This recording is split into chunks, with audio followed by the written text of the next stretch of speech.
Bigger talks, bigger talks. Listen, people, I'm excited. This is going to be an incredible episode. You don't understand. I feel like a kid again. I got my There you go. friend. I got Bachelorette, season 13, Rose Boys, one of my Yes, sir. best guy friends, Matt Munson in the building. And we're going to talk about life after the Bachelorette, Bachelor in Paradise, post reality TV, show, reminiscing. So we're going to bring you back into that portal of our season. But Back to the good old days. there we go. Matt, how are you? I call him Matty Nice, people, but Matt, how's it going? How are you today? How you feeling? Welcome to Bigger Talks. I gotta say, man, I appreciate you having me. Yeah, yeah. Because it's been a minute since I done one of these. Yeah. So I had to dust the cobwebs off before I got on here today. He's back visible, guys. He's been Right. He's been hibernating in Connecticut. That's pretty accurate, matter of fact. Yeah, shout out. Hibernation, that's typical around here. Yeah, Meriden, right? To be exact. Yeah. So yeah. Where you been? Where you been though? Where you been out here? You been here? Yeah, I've been there. I love Connecticut. Hey, the people up there are amazing. You know, they're authentic. They're real, right? You can take the boy out of the East Coast, but you can never take the East Coast out of the boy. Nah, hey, you know I'm from. Am I right? NCT area, baby. Hey, baby, I gotta get. I'm coming back. People hold me accountable. Coming back. That's what I hear, but I'll believe it when I see it. There we go. There we go. All right, man. So let's get into it. So, how has life been since? To people who don't know, you will know today. Matt and myself was on season 13 of The Bachelorette with Rachel Lindsay, and we went pretty far on the show. Matt got me out of a lot of dark spaces and places at the time. We became great friends, and we've been connected ever since. Our show has been off air from ourselves, and we just here to bring back that energy and reminisce. But for the people who don't know, and the people who do know, how has Matt been post-show altogether overall? What's new? What's the latest and greatest? How's life? That's a loaded question because, truth be told, it's been a minute. It's been a minute since we've been on, right? Yeah. I mean, we got almost a decade-long period of time that we get to look back on, and we're lucky enough that we're able to have these moments where we reconnect, because what people, I think, who are trying to understand what we went through, right? Because it is almost such a surreal situation that you never saw yourself in, and nobody tells you how to prepare for it. You know what I mean? We're just winging it, making it up as we go, flying by the seat of our pants. That's what they say, right? I think what's cool for people who are fans of the show, you don't see a lot of the relationships that we and the bonds that we build with one another while we're on air, right? Because you're dealing with one relationship, and that's with the guy and the girl, and that's what everybody wants to see. But you don't see as much of the bromance, as everybody likes to call it. You don't get to see as much of that. And the funny thing is, that's what lasts after the show, after the cameras get put away and the lights go down and everything. That's what we get left with. So, for a decade now, I've stayed closer with some people like yourself. Yeah. I've faded off with other people, which sometimes I actually regret a little bit. Because it was such a special time. I mean, it's a once in a lifetime thing, and if I were to have anybody try to connect to it and how they can relate it to something that they might have experienced in their own life, it's probably like having been in a fraternity, or a sorority. I mean, it's a moment in time. Everybody's going through it together, and no one else can understand the history and the experiences that you shared unless you were there in that moment in time. So for us, we linked for life because we did something that's, let's face it, it's not real life. I mean, like I said, it's surreal. It's surreal. Yeah, I mean, I think for me, for both of us, we didn't know where we were walking into when we got out of that limo. I don't know. For the first time. Shouts out to Rachel Lindsay. Shouts out to ABC. Shouts out to Elon. Shouts out to Bennett, Peter. Am I missing any producers named Eddie? Shabby.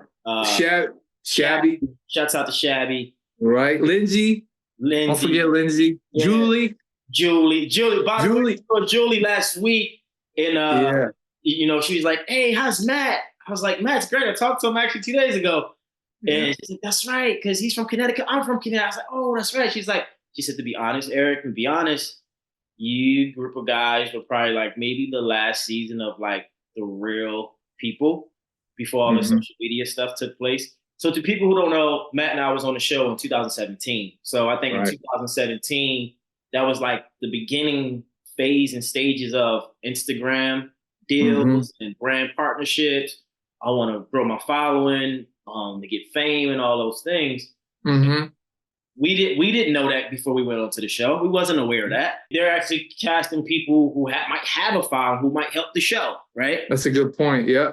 But anyway, she's from Connecticut. You know, she spoke highly of you, and she's OG. You know, just like we are. We're OGs now. We're OG. I think at this point it's safe to classify ourselves as OGs. Yeah. So shouts out to everybody from the show, everybody who experienced life with us, and I mean, Matt did. Not only you did, the Bachelorette, you did Bachelor in Paradise. That was a whirlwind, right? Because that was a different time. That was a whirlwind. Yeah. I would say, not to cut you off, but before I forget, because I forget now, I'm getting older now. And I would regret forgetting. One of my regrets, actually, is you come off The Bachelor and, the wound is so fresh, right? Because it's such a magic carpet ride that you get pulled off of. And the fall is hard. Like, you know what I mean? You're out there, cut off from civilization, basically. Like everybody knows by now, people talk about it. No phones, no news, no television, no nothing, no social media. And you crash back into your normal life. And pretty soon after that, your phone rings and it's, do you want to go on Bachelor in Paradise? And it's hard to turn it down. It's hard to turn it down because, the world we live in, popularity only lasts for so long. So it's like, are they going to want me next year? Probably not. So I got to strike while the iron's hot. But truth be told, looking back, if I had to do probably a few things differently, one of them would be, and you could say what it might be for you, but I would say that I would have waited a year. I would have just let everything cool down. I would have got back to normal. I would have gathered myself a little bit for whatever that's worth. And I would have waited and I would have gone on with you. Yeah. And Kenny King. Shout out Kenny King. And Grocery Store Joe. Can't forget Grocery Store. And I would have, and definitely Joe, who I've met, who is our kind of people, you know what I mean? Definitely he's a real dude. I would have waited a year, and not to say listen, I formed a lot of relationships that I wouldn't have had if I didn't do that year. With Iggy, I got closer with Dean than I ever thought I would. Yeah, Iggy was with us. Yep. Diggy. I'm sorry, Iggy and Diggy. Yes, Diggy was there too. I got close with Diggy. I still talk to Diggy every week. Yeah, I mean that probably would have never happened if, in fact, I didn't go on with those guys. Yeah. But it was just my biggest takeaway from it is it moves so fast, and I don't move as fast as the show does. So when you're going through your cycle, so to speak, it almost is two steps ahead of you. So you almost have to catch yourself and realize, what am I doing? And how can I make this experience better? How can I, for all intents and purposes, how can I figure out this sort of disposition on camera? Like, everybody, I went on Paradise and I still was not really that comfortable with the camera. As people know, they didn't really see a ton of me, but just caught in a whirlwind. And it doesn't slow down. It's chaotic. It's like a tornado. Yeah, it's chaotic, man. Find a piece in it. Also, too, let's talk about that, right? Let's talk about being on TV, but not really being seen on TV, but even though the camera's on. So on our first season of The Bachelorette with Matt and myself, we went pretty far. Matt made it the top 6. We were in Switzerland together, right? Or was it Switzerland? Yeah, we went on our 3-on-1 date, right? But here's the thing. So he was top 6. So at that time, that's probably more than 5 weeks on TV, right? Maybe even. I think it was like 6 weeks, actually. Yeah, right. Yeah. So you didn't get to see much of him, which you would think, because he's there so long, you would see more. And so this is where we got to start thinking about the character building and the narratives they're trying to create to make TV, opposed to what the viewers think, right? Right, so for someone like you and Adam, I mean, shouts out to Adam. He's a father now. He has 2 kids, 2 little boys. And they're looking happier than ever. Happier than ever. So Adam just celebrated a birthday. I think they just celebrated maybe an anniversary, matter of fact. They got 2 beautiful children. So worked out well for them. I think for you in that space, for any of us, I mean, we never had no blueprint for what we were doing. So to know not to go or to go to Paradise, it's like, how do you know not to go and to go? Like, so for you in that position, being top 6, not visibly seen on TV as you should, how did that make you feel emotionally and mentally? And what was your perspective after that when you had to make a decision did that teeter or have some type of influence on your decision to go on Paradise? That's a great question, because truth be told, that in that time and space, while the show is on TV, that's when they call you to go to Mexico. So you're basing your decision whether or not to do Paradise off of what your experience has been so far on The Bachelorette. Yeah. And at that point, if I'm being completely honest with people, it was a little frustrating, because as much as I was enjoying replaying this great experience back and getting to see a lot of the things I didn't see, during the process, at the same time, people who turn their TV on to watch me, they were not necessarily fans of the show, but they wanted to watch because they wanted to see me. Yeah. And then they're not seeing me. Yeah. And I realized that you're not seeing me.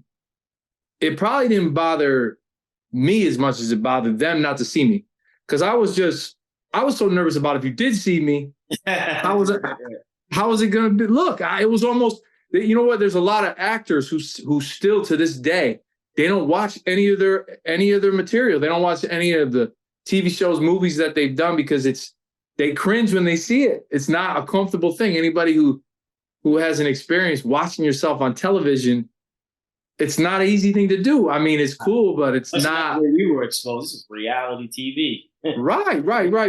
Oh, and you're always wondering, what are they gonna show? How are they gonna characterize me? Am I gonna like it? Are people gonna respond to it? Are they gonna be offended by it? So the biggest thing for me was, we're not seeing you. It didn't bother me you might see me, keep watching. They're gonna see more and more. I'm on there for a while. I didn't want to give anything away, but I'm on there for a while. Time goes by, you're still not seeing me, but somehow I'm still hanging around.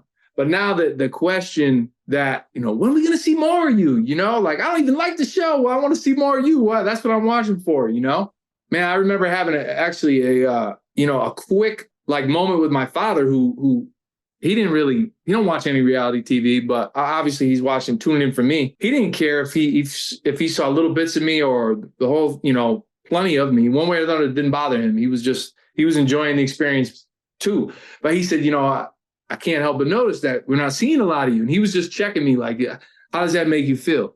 And that was the first moment where I'm like, you know what? I wanted to tell my pops, like, it is kind of getting annoying because so many people are asking me and they don't leave me alone about it. So before I get on too much of a tangent, to bring it back to Paradise, when they started asking me to go on Paradise, even Alon's calling me like, we going to do this or what? I'm like, I don't know, because I can't even understand why you want me. You didn't put me on the first show. Yeah. That's a great point, man. Never thought about it. So I mean, you start to feel a little bit like a seat filler. Like, you know what I mean?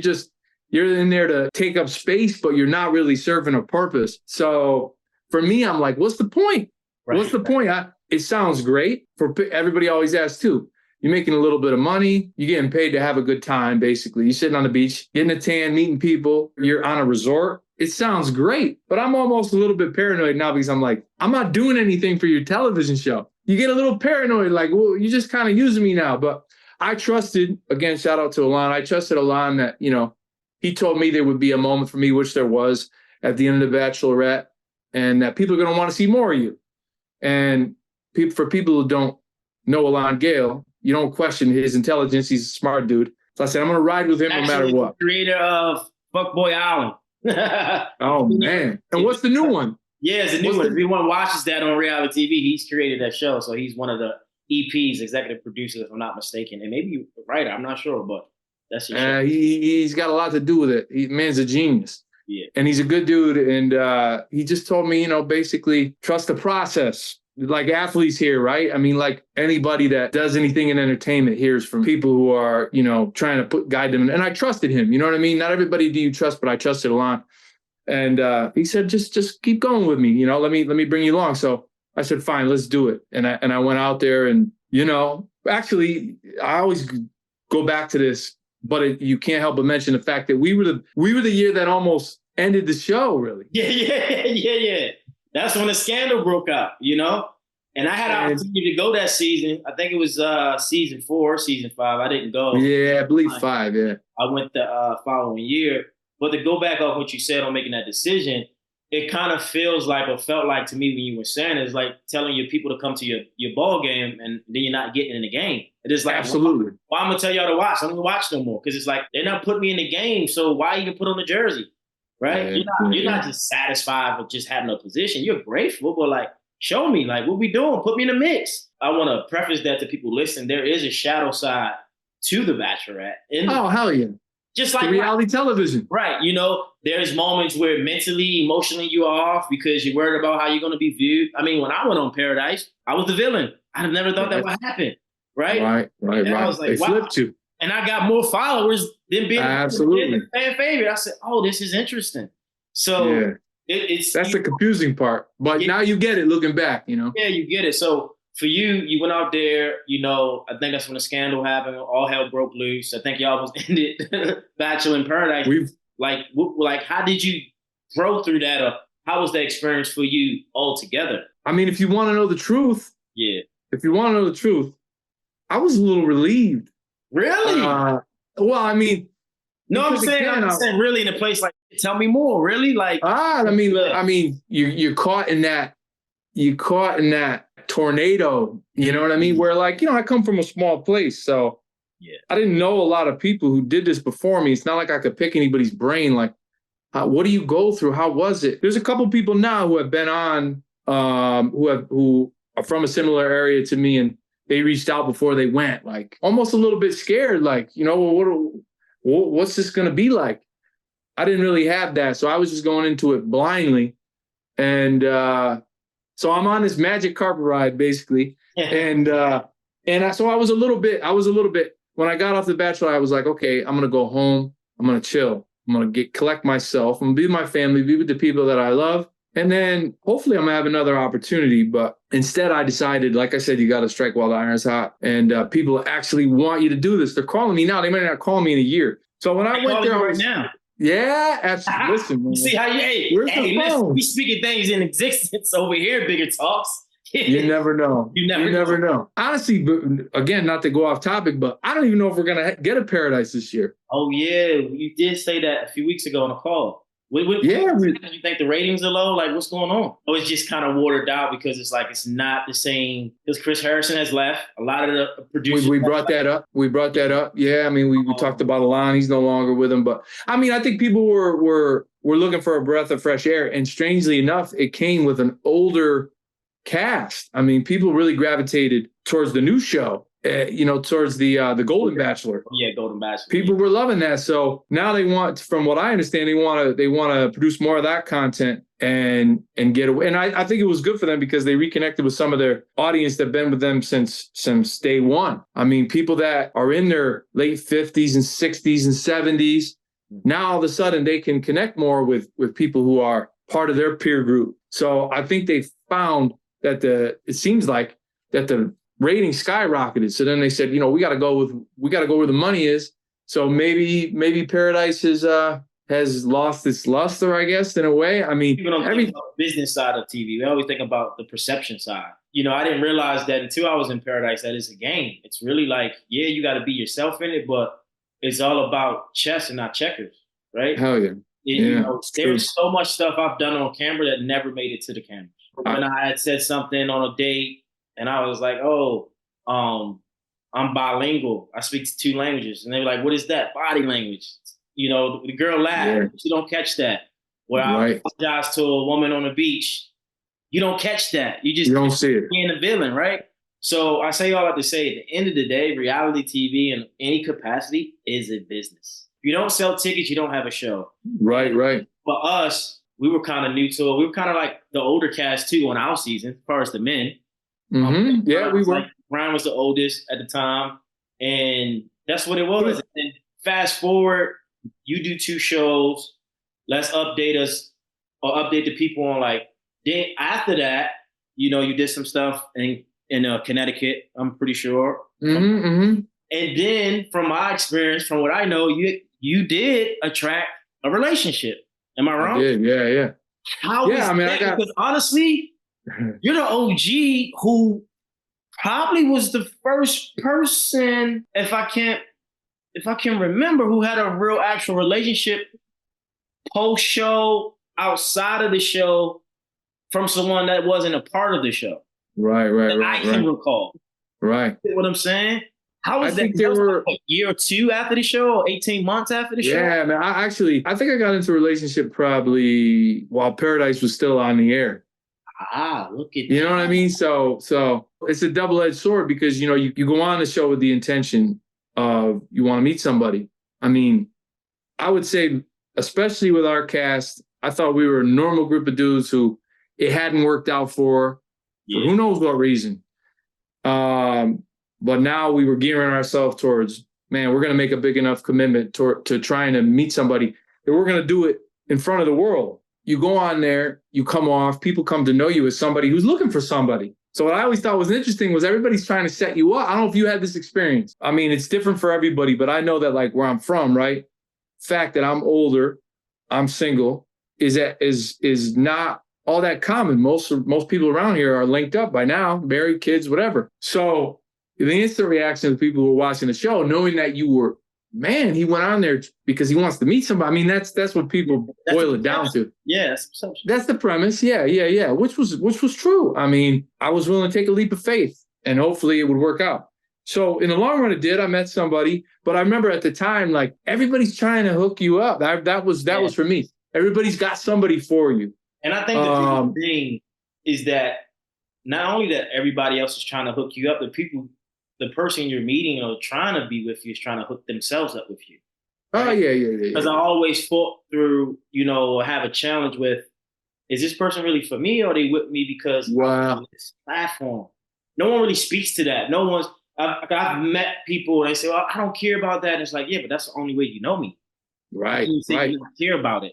Now, if I wasn't in that lane or on that platform, would you feel the same about me? Yeah, but it's hard to say that. So when I saw you and your, person you were dating at the time together, it seemed like you guys were happy, you were happy, this, that. Right. However, there's a thing that comes up when you're on a show, especially as a guy, and predominantly audience is women. Your followers are women. Right. I'm not sure for you, but I know some of my past relationships. I'm not saying that the women I was with were highly insecure, but that was a factor that it was always about another woman. Right. You know what I'm saying? Yeah, I mean, I can only imagine what it would be like to. I mean, even if the tables were turned, right? If you were a female that was on TV all the time, and men were looking at you like, this girl is single, she's open to meeting someone. Like the DMs fill up, people are making advances towards these women. Like they're pretty much wow. I mean, this girl's beautiful. I mean, yeah. I always say I think groupies. People who are considered groupies are smart. Why wouldn't you want to be with the best of that world or that lane that you're looking at, whether it's sports, entertainment? You can see it as gold digger, you can see it as, but let's just keep it real. That's a great match to line up with, right? Yeah, hell yeah. So can't blame somebody for shooting a shot. But I mean, the fact of the matter is that you come off the show, so you get categorized as somebody who's looking for somebody, and then you have exposure. So you get introduced to people and you come in contact with people who you might otherwise never have met. So for me or you back, being in that position, you're like, damn, I'm being exposed to a whole new world that I would have never have come across if it wasn't for the show. So I'm going to try to navigate and see if there isn't somebody else, whether, be somebody that I meet from the show, which people have done, or somebody off the show. So again, you get back to kind of striking while the iron is hot. So yeah, I mean, it felt like it was a double-edged sword because you could meet people, but then you had, again, you're navigating, you're trying to figure out what people that I'm actually being introduced to and that who, are messaging me or whatever the case may be, which ones are really interested in me or they're interested in like what I got going on right now. So it's you got to use your judgment as far as just getting a sense of people and who they are. Also, if you are lucky enough to hit it off with somebody, that's a difficult experience for them to go through because you're popular at the time. So, there's some, what do I want to say? Resistance there for them. Yeah. Realness. It's not reality to them. So they don't even understand it. They don't know it. I mean, you were new to it, so I can only imagine you thinking for them, you thinking for you. Yeah. it's not easy, you know? Yeah, I mean, I'm like you. I mean, it didn't really change me having been on television. I was still going to be the guy that I was. I still had certain parameters that I was going to, lines that I was going to live in between. So like for me, even though there might have been a bigger pool of people that I was sort of that my options were at the time, like I was not going to indulge. It's not me. So like if I'm with you, I'm with you. I'm not doing anything else. That's just who I am. You know what I mean? That's how I'm built. But on the other side of the coin, you can't help but think about it, especially, as a woman, you got your antennas up a little bit. You're like, yeah, he's a good dude, but how do I know that this doesn't really do more for him than he really lets on? You know what I mean? Maybe when he's out, and women don't trust women. Women they don't put anything. They don't put anything past. They don't put anything past other females. So I don't know. Create as prime and ready as you are for a relationship, because that's how this whole thing started. I went on a show to find a girl. Yeah. There's still a lot of questions that are like, it's new to you. So the relationship's new to you. The exposure's new to you. How are you going to deal with it? Are they going to be able to focus on me? Are they focused on everything else that comes with the show? So, and all the meanwhile, yeah, I mean, they're just wondering, am I going to be his first priority? Or is it going to, am I going to have to worry about him? So it just creates a lot of insecurity, a lot of anxiety. And even though you may seem like a prime candidate because you literally went on a dating show. Yeah. So everybody, thinks that guy, it's what he wants. And that he's going to follow through with that. And he's going to make the most of that. There's that other stereotype that gets placed on us where it's like, nah, he's just going to soak it up. Now he's just going to go have a good time. And some of us do. Right? Like, absolutely. Yeah. Absolutely. But I always say, I tell all women, I said, listen, you can say what you want. You can say how you feel respectfully. But I don't think any woman, I could be lying. Women, please comment, DM me. Yeah. Wherever you hear them, see this episode. No woman wants to be with a man who don't attract women. Right? Not the prize somewhat in their world. Maybe you want a guy that nobody wants. I don't think that's true. I doubt it. I think you capturing the guy that every girl wants boosts your ego as a woman. So there's always this push-pull thing I think happens with some people, and maybe for without men, a doubt, where there's a resistance. But the truth is, you don't want someone nobody wants. Nah. You want the guy that's a catch. Use the catch. Matt Munson from Connecticut is the catch. So anybody that's trying to deny that is lying to you. Yeah. You know what I mean? That might be the part of their decision when they got with you. Was like, yeah, but I don't care about that. No, you do care about that. Right. Because everywhere you go, someone's going to ask you about me. Yeah, without a doubt. Vice versa, if you're that girl. I think in the past, for me, it was like, when is this going to end? Yeah. Enough is enough. Like, I don't want to be reminded that, nobody wants to be reminded that person was on a dating show. And all people want to do is ask that person, what was it like being on a dating show? Yeah. And meanwhile, if you're dating someone, that person is sitting on the other side of you, like, oh man, this shit's getting old. You know what I mean? Man, listen, I've dealt with that in public, where it's like, I'm talking about to this day, a fan of someone a company approach with bravery. The show was what, 2007? Brazen bravery. Yeah, like. And so you play it off, you're cordial, you're professional. I don't have people follow me. Like, it gets a little different. There are some fanatics out there, but I think some people just don't respect boundaries, because when they see you on TV, they just feel like they know you. They know, absolutely. Yeah, whatever character that's played, they feel like that's you altogether. And I just think for you, no one was really get to meet the real you. And I just want to give you your flowers, because when I was on the show, a lot of people was coming to me for help, but I was able to go to you for help. You was there, bro. Like, you looked out for me. You gave me some advice. You was like a real big brother, right? You made me feel comfortable speaking on how I felt and not confuse myself, because I think the show was trying to confuse me. Because I was very vulnerable. I'd never been in a relationship, never been in love. So there were guys coming at my character, and I'm like, man, what's it about? I done fell off the golf cart.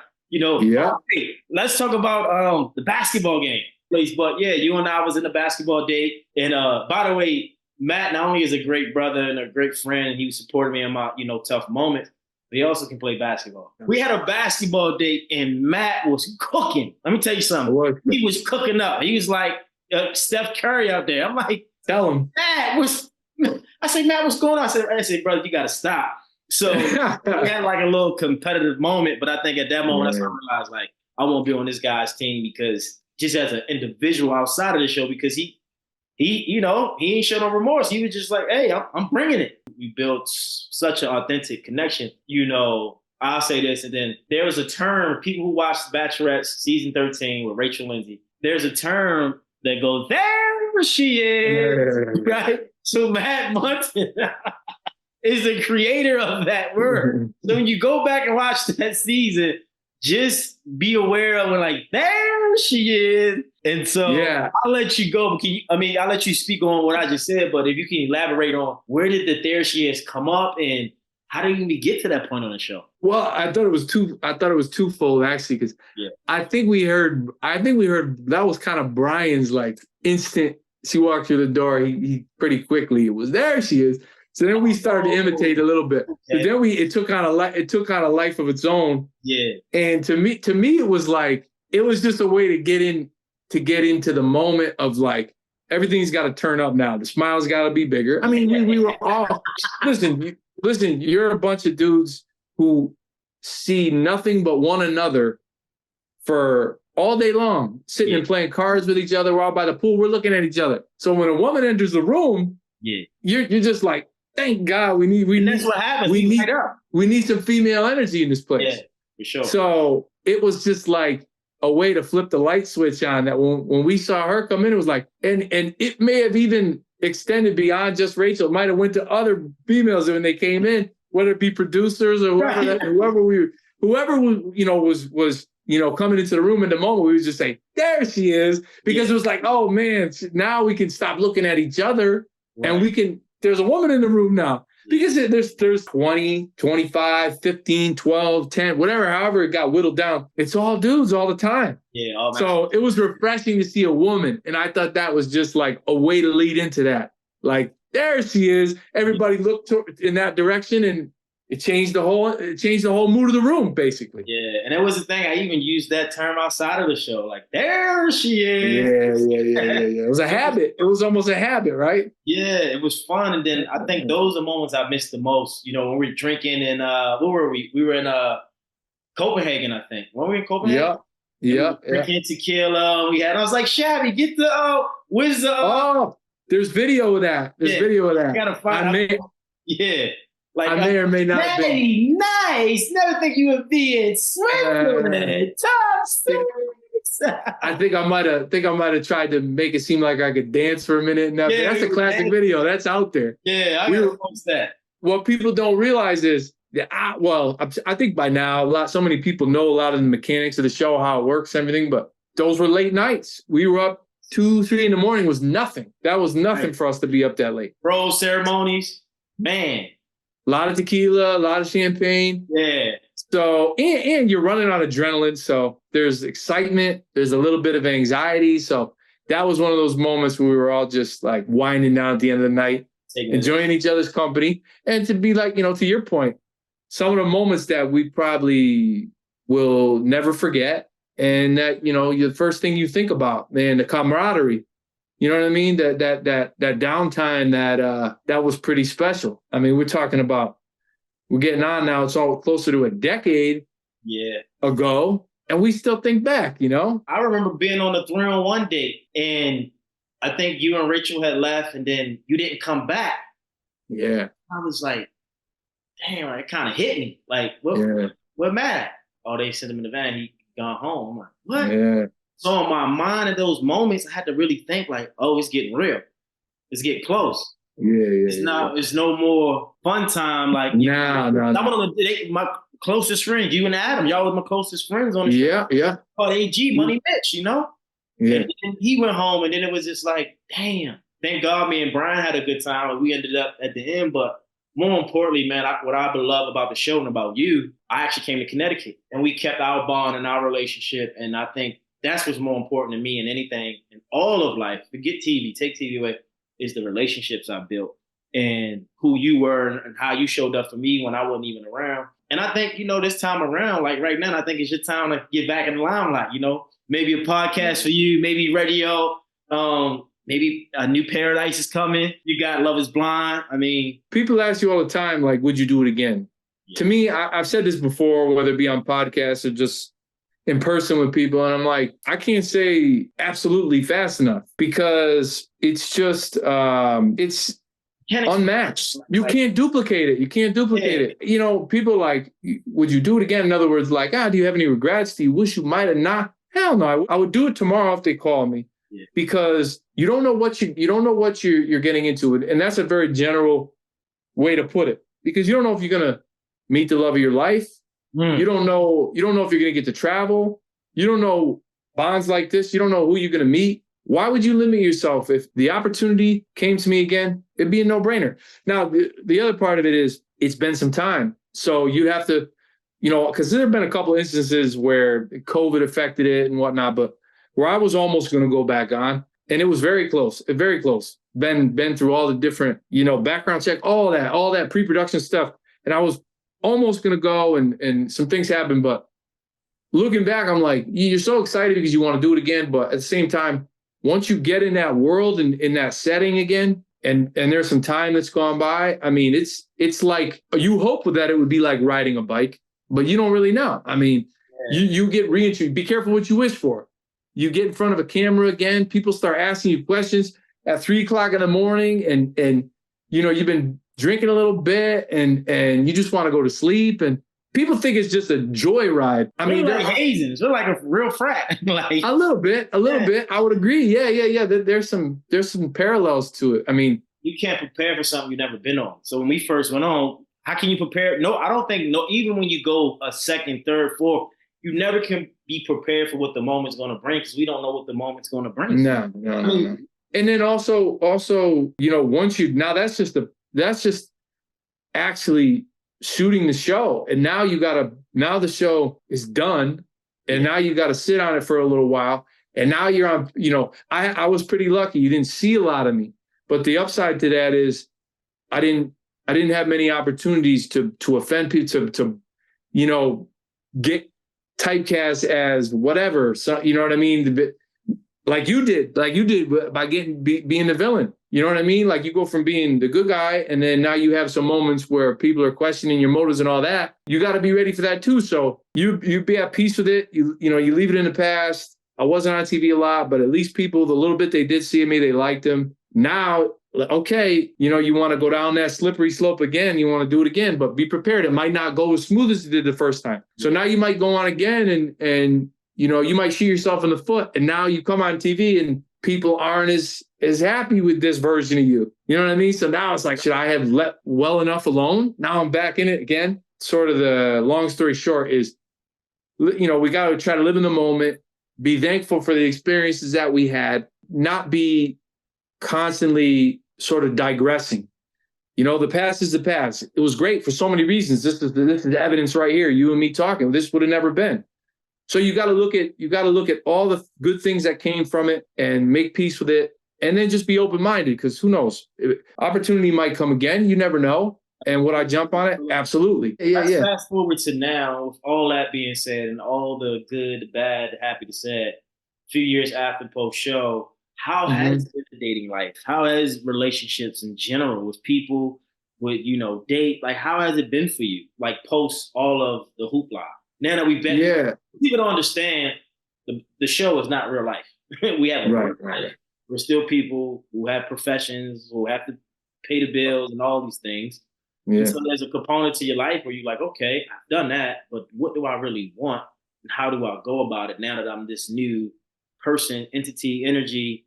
And for you, being in Connecticut, a small town, getting all that attention, how was dating post-show after your first or second? I don't know how many relationships you had post-show. Not as easy as people might think. I think, sort of the stereotype is that, I remember even you and I did some radio, and I remember, like, one of the things was, like, this host that to this day, she's great, Gina J from a local radio station here in Connecticut. And she was just like, how are we supposed to believe that any of these guys had a difficult time dating? Like, they got to go on a show. Like, really, we supposed to believe that they ever had any trouble meeting someone? But fact of the matter is, for whatever reason, you're going on a show because it's not that easy for you. So, you got some hang-ups. You got some commitment issues. You know what I mean? That's one thing. That's one thing that we got to be honest about too. Like people are like, why hasn't this person met someone? Seems like everybody can meet somebody if they focus on it, if they put their mind to it. You know, a lot of the drama and a lot of the entertaining aspects of the show that people connect with is like, this person looks good on paper, but in reality, they got some stuff. They got some stuff that they're dealing with. Now, I mean, my biggest thing was I was afraid to commit to people because I didn't want to be abandoned, right? Right. And I also found out, you know, my moon sign is a Sag, and Sagittarius people like their space and they want their freedom. They're optimistic.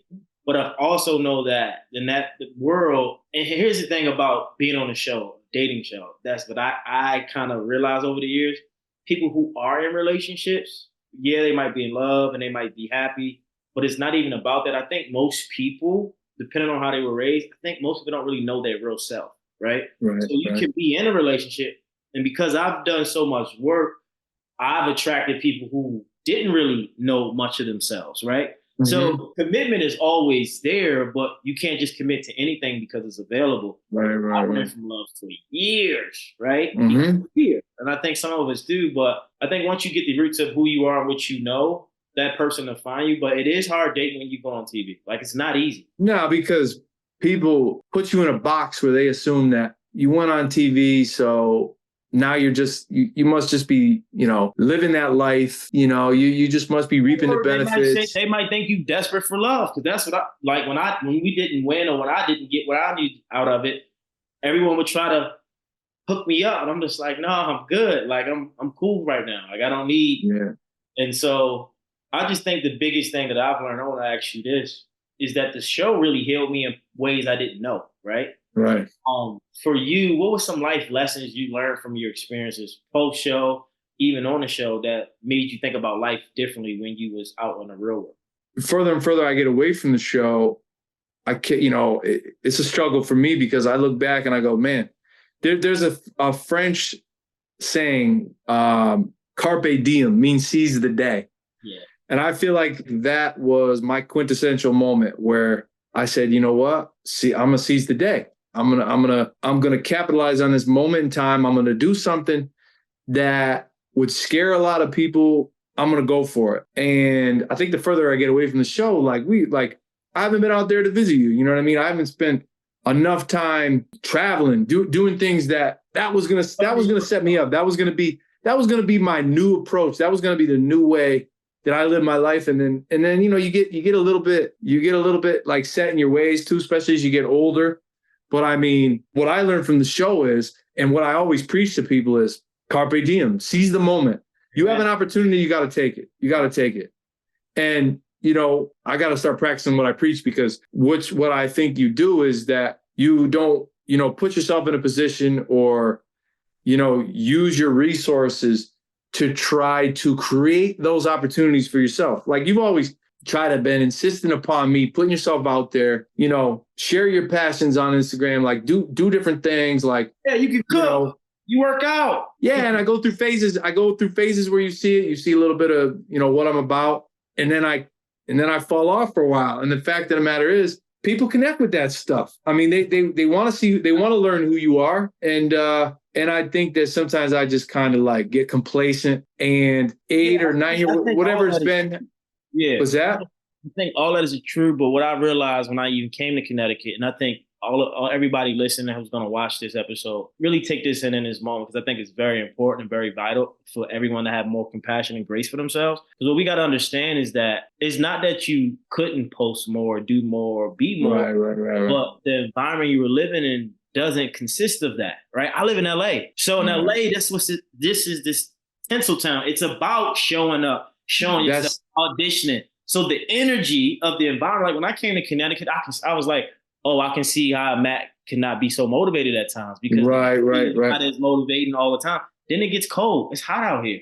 So I get it. I'm not saying, but if you're also, what I'm saying is, if you're not around it, if you don't got 4 or 5 guys that's wanting to, it's so hard to push yourself if no one else is pushing in that way. You know, everyone has jobs, they have family, they have kids. Mm-hmm. They're really locked into that world, and you're probably like the only one who's not Only thing you really had to do is move out of there and come to LA or New York. You know, I love so much about where I'm from. It's a big part of who I am. But yeah, I mean, it would have benefited, which I told somebody just last week when I meet people, I'm like, if you have an opportunity to go like you did, go. Because, and I'm speaking a little bit out of regret, because I would not, I got a lot of life to live. So I could still do that. You know what I mean? I mean, I could still try something new. But when I meet somebody who's like below the age of 30, I'm like, you're thinking about it, you're considering it, you have the opportunity, the path is there for you to just, you know what I mean? Yeah. You gotta go. You could do it for, I sound like people who were talking to me 4 or 5 years ago, but you know, it's almost, the energy is taking you there. You know what I mean? Somebody's tapping you on the shoulder and say, you gotta go. All the particulars are in place for it to make sense. All you gotta do is push yourself. All you got to do is take a leap of faith. You got to go do it. You might do it for a year and decide it's not for you. And then you might end up back in the same place you were, but at least you did it. I got to actually, the interesting story, the guy who I worked with for almost 10 years, who put my name in for the show. He lived in Connecticut his whole life, same area as me. And great guy, good friend of mine. Met someone and she moved for work and to the Carolinas, actually. And I think they moved to Charlotte, matter of fact. Anyway, this person got up and he went. And I mean, he was a creature of habit, and he was someone who never left Connecticut, and he did it later in life. So it's never too late. I mean, you never know, again, when the opportunity is going to present itself. You got to be willing to jump on it. You got to be willing to capitalize on that opportunity. He did it. He loves it. His thing now is, you know, he doesn't know if that's his home or if this is still his home. So he's happy. He feels better about himself that he took a chance. And I think there's a lot to be said for it. But yeah, when I meet younger people, I'm like, man, what I wouldn't give to be 10 years younger and have that opportunity, I would have just went. We all make decisions, you know, but we got to go for it. I mean, and I'm not ruling it out at this point, but here's the thing. This is what I realized. The reason you got to go for it because the opportunity is going for you. If you get the opportunity, that means it's going for you. So you have to go for it. It's like someone's pursuing you in a relationship or dating. You got to listen to the universe. Yeah, listen to it, right? And I always say, if you don't take a chance, you can't advance. Got to take a chance on yourself. Right. Because I love that. When we get older, all we're going to have is lived experience from what we did do and what we didn't. Right. And I honestly believe in this moment, we're going to have to remember this moment. I believe you're going to have a shot to get back on TV, to be more visible, whether it's you're going to be commentating for the UConn Husky, shouts out to UConn, right? UConn radio station, or you back on one of these ABC shows or Viacom. I just feel like, genuinely good people and people who are like, because I feel like your thing to go on TV and be visible is really not for you. It's about something inside of you that must be healed so you can really move into that part of you that you know you are. You get what I'm saying? Ding, ding, ding. Ding, You feel that, bro. Like, to be honest, I feel that through and through. Yeah. You hit the nail on the head because, I mean, because it's still like in you. Like the energy is still in you. It's like the universe is like, when I'm ready, I'm gonna give you this, but you gotta say yes. Like, I feel like, you know how you got something in you, and some people listen, I'm pretty sure some people been married 15, 20, maybe 10 years, and you probably still think about your ex in high school that you can't let go because you know it's not done. You know it's not done. It's deep. And so I feel like when those things are in your spirit and in your soul like that, and you can't shake it or erase it, that means it's not finished with you. Some part of it to be actualized in this time. Yeah. I mean, not to go down that rabbit hole too far, but like when people to, you know, compare that metaphor that you're talking about, somebody that they were so in love with someone, but for whatever reason, timing, you know, was right person, wrong time. But now society has brought you and someone else together, and it all makes sense for you to move forward. I mean, real life mirrors that a little bit too, right? People are like, well, you would go do that again? Aren't you more interested in settling down and doing all these things now that you're a little bit older? Listen, I'm not opposed to either or. If I meet the right person tomorrow and I fall in love, then we're going to get to it. You know, I mean, I would love to be in a relationship. Sometimes you got to, you know, you almost have to take a side road to get to your destination. I mean, it's a detour. I take a detour. Yeah. I mean, people probably think it's bullshit, but I still believe, and we talked about it before, Adam is married. Dean is married. People that you didn't necessarily see it for. I mean, they were young. We were older.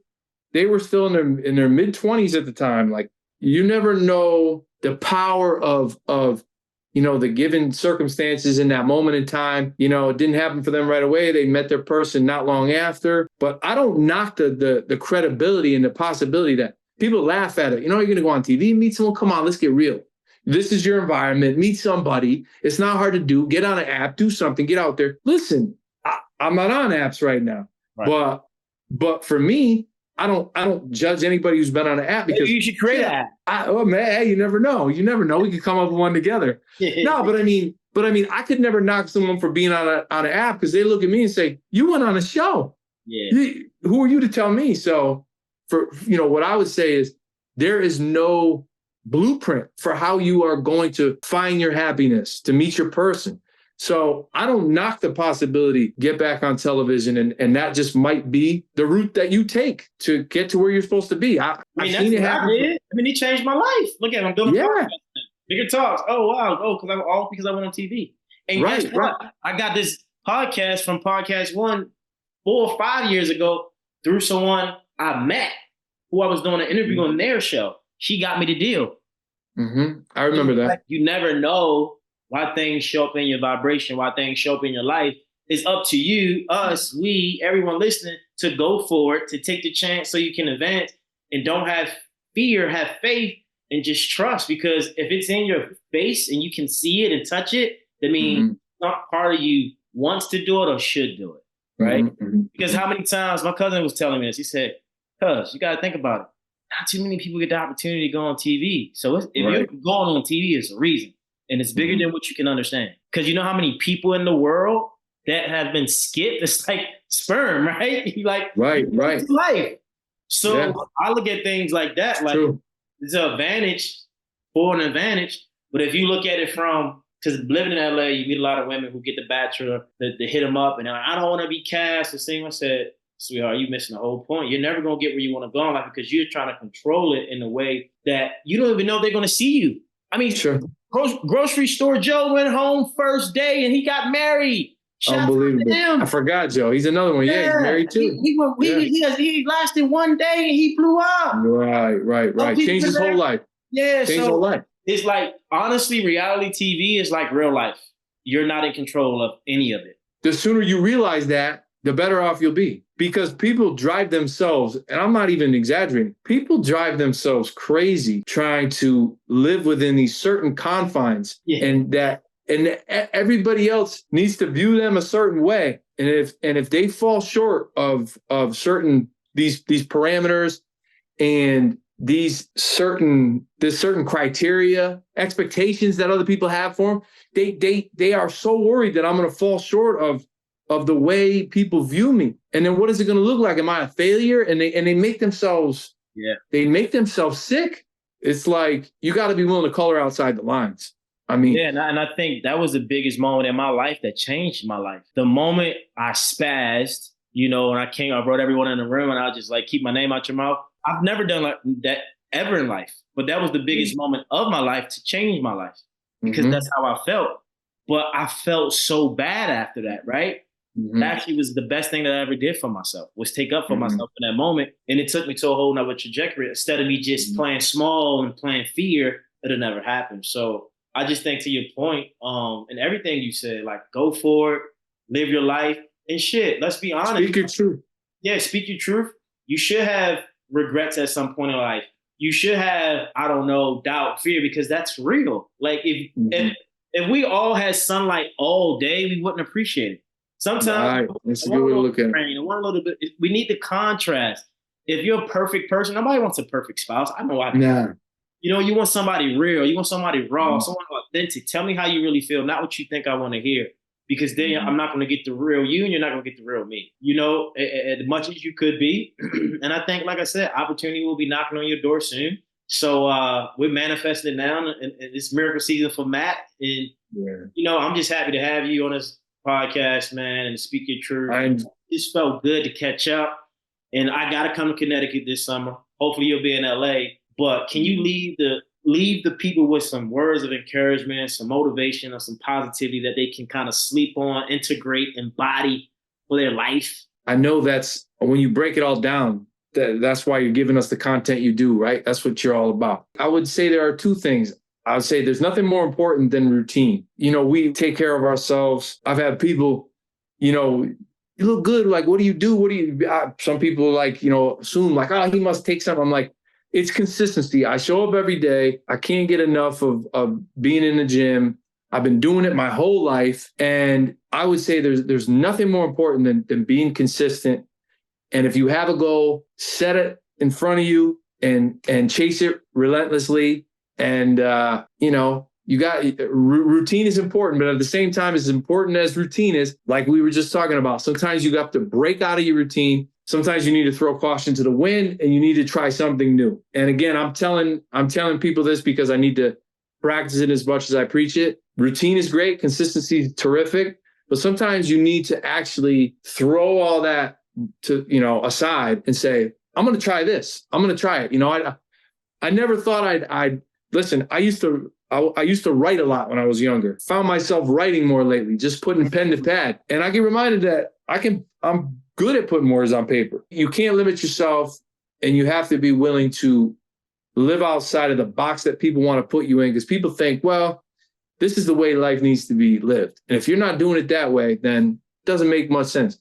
Don't be afraid to just kind of laugh in the face of conventional wisdom sometimes and try something totally different. And that you have a passion for, but you're not necessarily willing to tell the world about it. That could be the other half to your whole. I mean, that could be what completes you, so to speak. You know what I mean? Could be the part of you that you're missing. It's not tapped into. You haven't messed around with it at all. So you don't even know, and you might even be suppressing it, but it could be a big part of who you are. And it might be what people are willing to see, because I know all the time that, that question never gets old, that people want to ask you, so what's going on with you? What have you been doing lately? And better to tell somebody than, actually, I've been traveling. I'm going to move to such and such a place. I'm working on a book. I'm starting to hike more. Whatever the case may be. But so long as you just, you don't tap into some of those unusual things that, might be like, yeah, that sounds cool, but I don't really, what am I going to do? That doesn't get me anywhere. You never know. You never know the confidence that comes along with it. Try something new. You might be an expert at the stuff you suppress, right? Like your shadow side, being more authentic, being more truthful, telling people how you really feel opposed to what they want to hear. And just really just being your complete self. I always tell people, do something different so you can be different. If we always do the same thing, how can we expect change to happen? We can't. Nah, it'll never happen. It's just something that for everybody, even myself, so I told you, I'm traveling more this year because I'm feeling called to. That's what I'm going to do. And I'm pretty sure me traveling is going to open up more portals within myself to help more people. So let them know. You were telling me what are some of the places you got on tap that you're looking forward to going to? Well, going to Peru, being Toronto. I got to get to Amsterdam. At some point. And I still haven't been to London or Paris. But right now I got Peru on the schedule in Toronto. I've been to Toronto before. But really just traveling outside of my mind frame of what I know and think, right? Sometimes you don't have to travel locally. You can travel mentally. Like, let me go into a different type of, for me, I'm growing spiritually. I'm going to experiment plant medicine, right? All these things that's different to my normies, like you just spoke to. I just think when we as people can tap and color outside the lines, I like that. Our coloring book could be more colorful because now it's complete. And I'm just thankful for life. I'm thankful for this episode and just everything we were able to share today and just life. By the way, how can we connect with you? Where can we follow you? Can you give the listeners, the audience, your handles, Instagram, email? Yeah, I'm at Matt_Munson_. I'm gonna get back on there. Hopefully with some of this content right here. All this will be in the show notes, so I'll provide it. But yeah, man. So like I said, thanks again to everyone's listening. Share this episode. I know Matt Munson, y'all know him from season 13, Rachel Lindsay season. It's a miracle season. I want to say, give a big shout out to Simplified Impact. It does all my marketing for my YouTube and podcast. So their link will be in the bio as well if you want to check them out. And don't forget to get you some miracle season merch. It's you need it. You need that swag. I always tell people, a lot of people want that miracle, but they don't want the season that comes with it. So just embrace all your seasons to get that miracle. You know what I And mean? let them know too, because you always talk about manifestation. So if you wear it on your chest, if you got it on your hat, if you're wearing it on your head, you're bringing that energy into your life, right? Miracle energy into the, fruition. So that's all. That's it. Subscribe, share, like. We're done. Thank you for having me, bro. I appreciate it. I had a great time.